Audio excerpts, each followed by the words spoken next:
2023년도 6월 23일 금요기도회 마태복음 13장 31절에서 35절까지 말씀으로 작은 시작 큰 결과라는 제목으로 잠시 은혜를 나누겠습니다. 요즘 비유에 대하여 예수님 계속 말씀을 하십니다. 그저께 새벽에는 비유로 씨앗과 땅의 비유를 하셨습니다.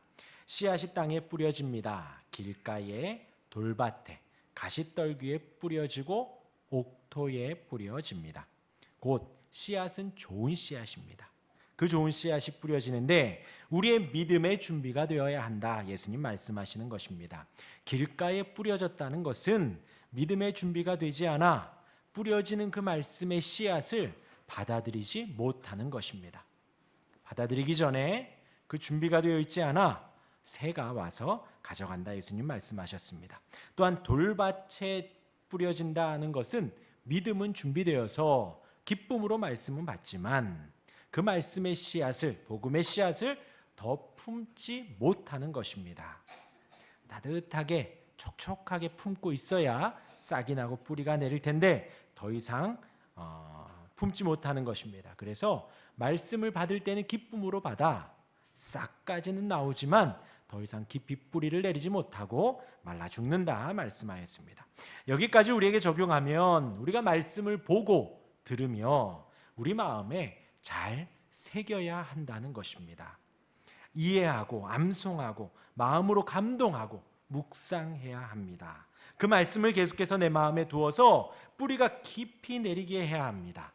그리하여야 열매를 맺을 수 있다는 것이지요. 그렇게 뿌리가 없으면 환난이 올 때, 박해가 올 때, 어려움이 올 때 금방 넘어진다. 예수님 경고하십니다.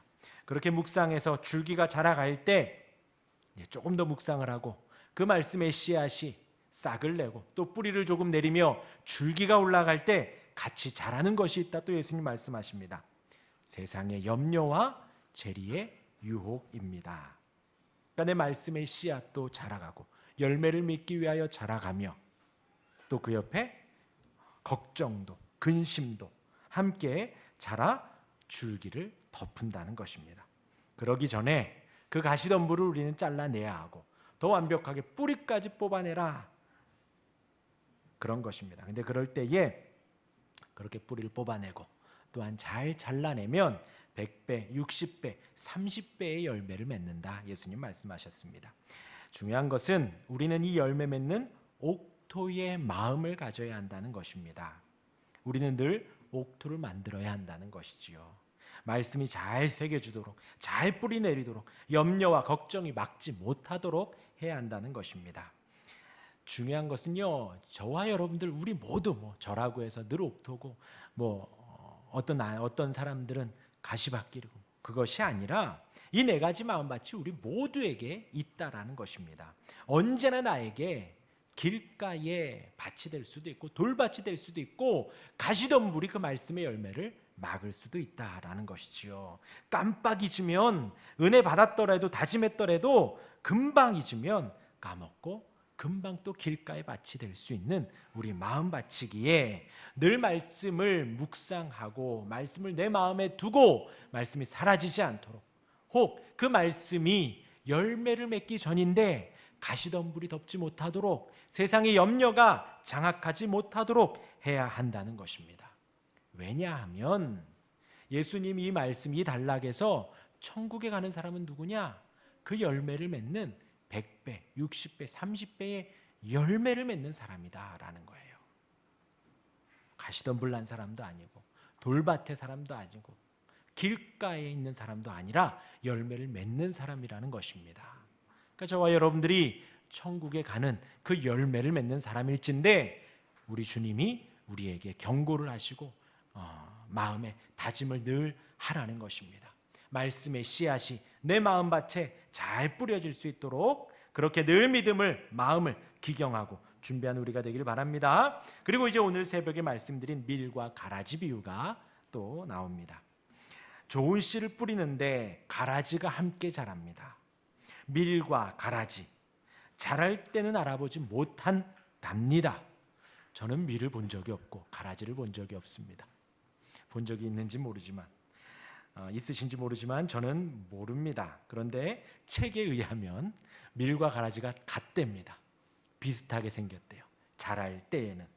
그런데 이제 다 자라면 그게 이제 조금 보인답니다. 그러자 이제 종들이 뽑을 것을 그러면 이 가라지를 뽑아내겠습니다 라고 하자 그 주인이 추수 때까지 놔두라 합니다. 그 전에 가라지를 뽑으면 밀까지 피해를 보기 때문이다 라는 것이죠. 그런데 이 밭의 주인의 씨 뿌리는 자의 이 결정은요, 당시 농부들의 보편적인 결정은 아니었다라는 것이죠.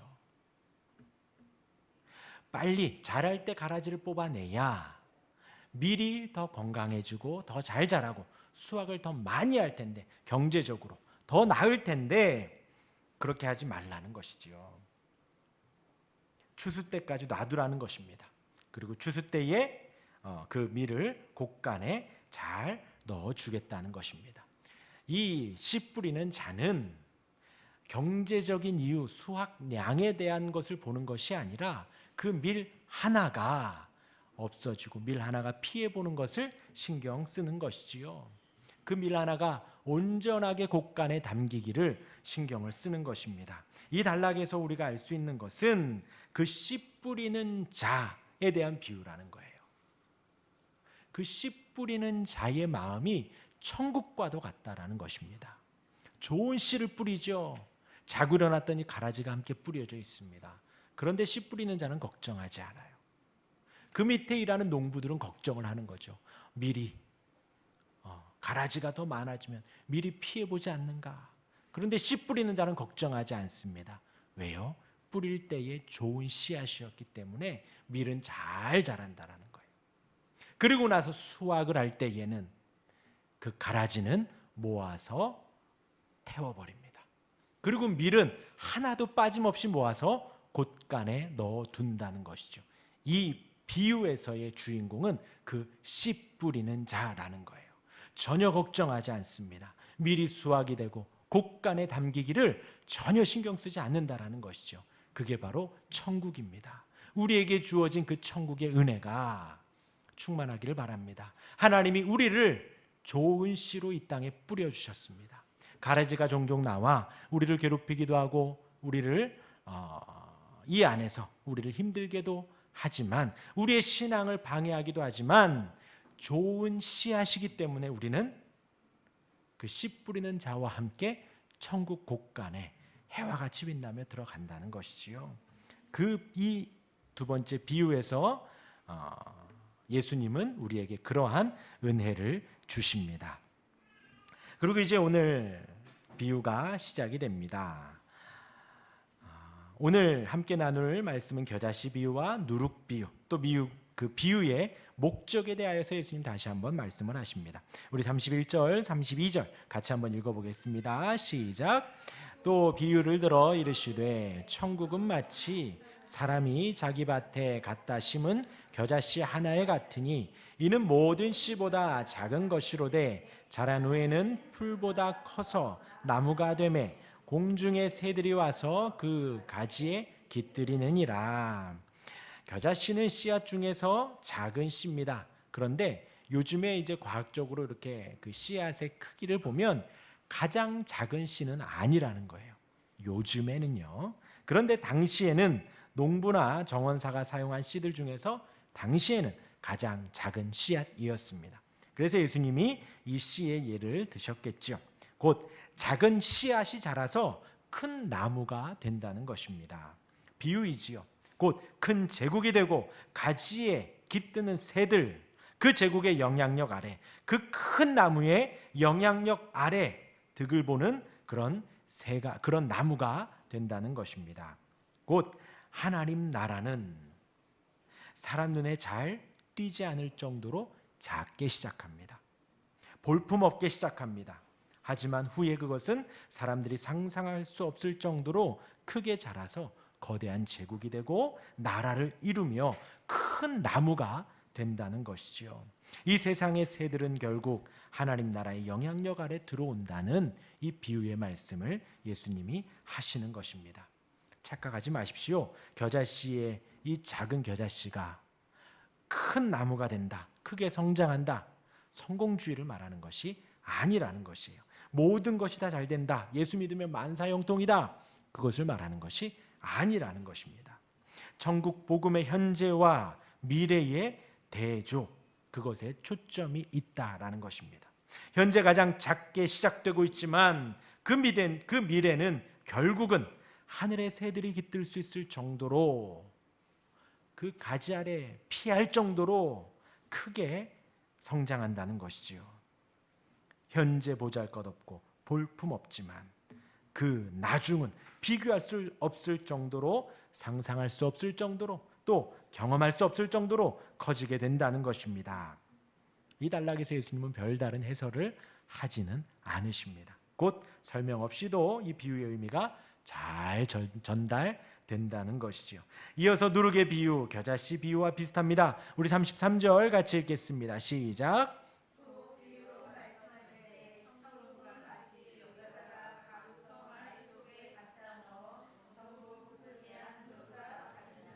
네, 누룩도 처음에는 그 존재가 식별되지 않을 정도로 미미하다라는 것입니다. 그러나 시간이 흘렀을 때 놀랄 정도로 극적인 결과를 만들어냅니다. 누룩은 밀가루 서말이라고 그러죠. 서말이 한 40리터 정도 된다고 합니다. 이것은 100명에서 한 150명 정도의 장정이 먹을 수 있는 빵의 양을 만들어낸다고 해요. 그렇기 때문에 보통 아무리 잘 먹어도 이만큼 만들지는 않죠. 아무리 잘 먹어도. 그런데 이제 그 밀가루 서말 안에 숨길 만큼 작은 부분이라는 것입니다. 그런데 후에 반죽을 부풀어 오르게 하는 능력을, 그 서말을 가지고 150명이 먹을 수 있을 만큼 그렇게 큰 능력을 만들어낸다는 것입니다. 이 이제 두 비유를 우리가 이제 적용을 해보면, 묵상해 보면요, 예수님이 이 땅에 오셔서 그 하나님의 나라를 전하실 때 화려하게 거창하게 시작하지 않으셨다는 것이죠. 목수의 아들로 태어나셨습니다. 예수님 성육신 하실 때에 말 구유에서 태어나셨지요. 또 멀리서 온 동방박사의 축하를 받기는 했지만 많은 사람의 환영을 받지는 못했습니다. 그렇게 부족하게 시작을 합니다. 갓난 아이로 시작을 해요. 지금 또 희서가 저렇게 빨리 잤으면 좋겠는데 저런 아이와 같이 시작을 한 거예요. 목도 못 가누고 대소변도 혼자 못 가누는 그러한 아이로 우리 예수님 볼품없이 시작했다는 거죠. 장성에서도 마찬가지입니다. 목수의 아들이지요. 또 광야에서 눈에 보일 그 보잘것없는 어부와 세리들을 제자들로 삼아 그 천국 복음을 전하는 일들을 시작합니다. 겨자씨 비유와 누룩은 이런 공통점이 있다는 것입니다. 하지만 하나님 나라의 특징은 계속해서 멈추지 않고 반드시 성장한다는 것입니다. 자라간다는 것이지요. 제자들, 그리고 이 글을 읽는 독자들, 저와 여러분들, 하나님 나라의 성장에 대한 소망과 확신을 굳게 가지라는 것입니다. 우리 마음 안에 심겨진 그 복음의 씨앗, 그것은 겨자씨와 같고 그것은 누룩과도 같다는 것입니다. 이어서 이제 34절과 35절은 이렇게 비유로 말씀하시는 이유에 대하여서 한 번 더 말씀하십니다. 우리 34, 35절 같이 읽겠습니다. 시작. 예수께서 이 모든 것을 우리에게 비유로 말씀하시고 비유가 아니면 이는 선지자를 통하여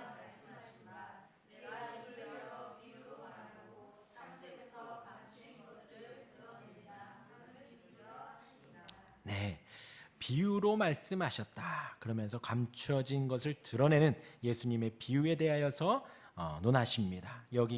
여기에서 예수님 사용하신 비유는 성경의 성취, 그냥 예수님이 사적으로 비유를 설명하시는 것이 아니라 구약의 말씀의 성취로 이 비유를 설명하고 있다라는 거예요.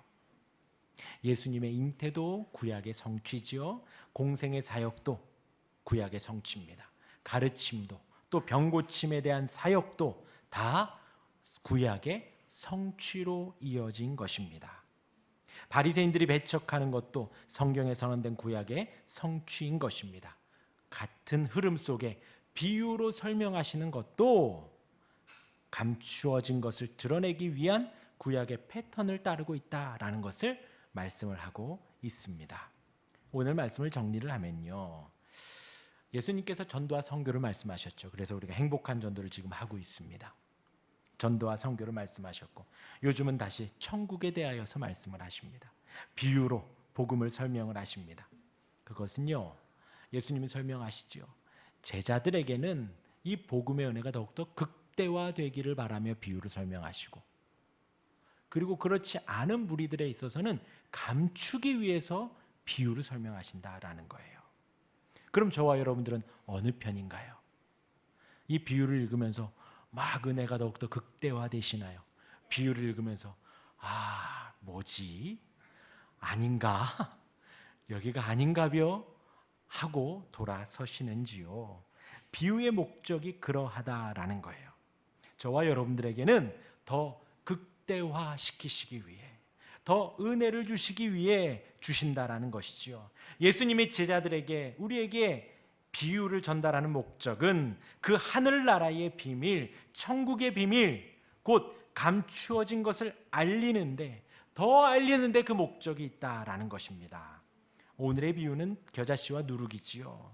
이는 아주 작은 씨앗으로 시작하지만 겨자씨가 4m, 5m 큰 나무로 성장한다는 것입니다. 또한 40리터 속에 아주 작게 들어가는 누룩이지만 후에는 100명에서 150명 장정들이 먹을 만큼의 빵을 만들어 낸다는 것이지요. 우리에게 있는 복음이, 우리에게 오신 그 천국의 소식이 바로 이와 같다는 것입니다. 당시 예수님은 목수의 아들이었고 촌 나사렛에서 자랐습니다. 또 세리들과 어부들, 제자들과 함께 볼품없이 그 사역을 시작을 하셨지요. 정치적인 힘도 없었습니다. 하지만 예수를 믿는 이들이 목숨을 걸고 후에는 흩어져 어디를 가든 복음을 전하는, 복음이 말씀이 흥왕하는 그런 결과를 낳게 되었지요. 저와 여러분들에게도 복음이 그러하기를 바랍니다. 단순히 성경에 있는 활자 몇 자, 이 책을 보면서 우리가 지금 이 시간 노래하고 설교 듣는 것이지요. 세상 사람들 보면 뭐 하나 싶을 것입니다. 그리고 취미생활 잘하는구나, 그렇게 조롱하기도 할 것입니다. 세상 사람들이 그렇게 비하하고 비방할 수도 있다라는 것이지요. 하지만 후에는 많은 사람들이 와서 쉬고 안식하는 큰 나무가 될 것입니다. 후에는 많은 이들이 먹을 많은 양의 빵을 전하는 사람들이 될 것입니다. 비유는 우리에게 이러한 천국의 소망을 주십니다. 지금 저와 여러분들이 하는 오늘의 이 시간이 누룩과도 같고 겨자씨와도 같은 것이에요.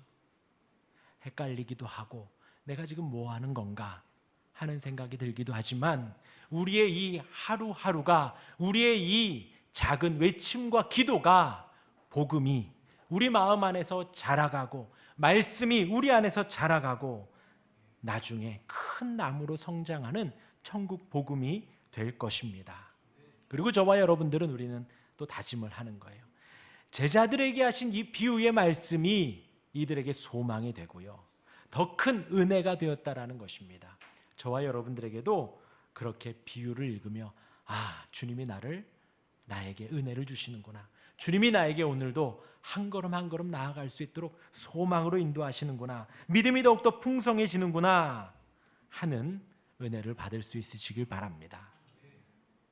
아까 말씀드린 반면에 다른 비유의 은혜를 받지 마시고요, 아닌가 보다, 왜 이렇게 더 헷갈리지, 더 힘들지, 그러시면 안 된다는 거예요.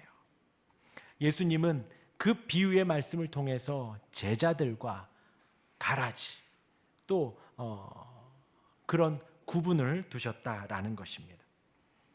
저와 여러분들, 우리에게는 큰 열매를 주는, 더욱더 풍성하고 쉽게 설명하기 위한 은혜를 더욱더 하나님이 주고 싶어하는 그 비유의 은혜가 되길 바랍니다. 제가 자꾸 타이핑 치면서 비유 하니까 자꾸 이단이 생각이 나서 하나님이 우리에게 주시는 더욱더 풍성한 은혜입니다.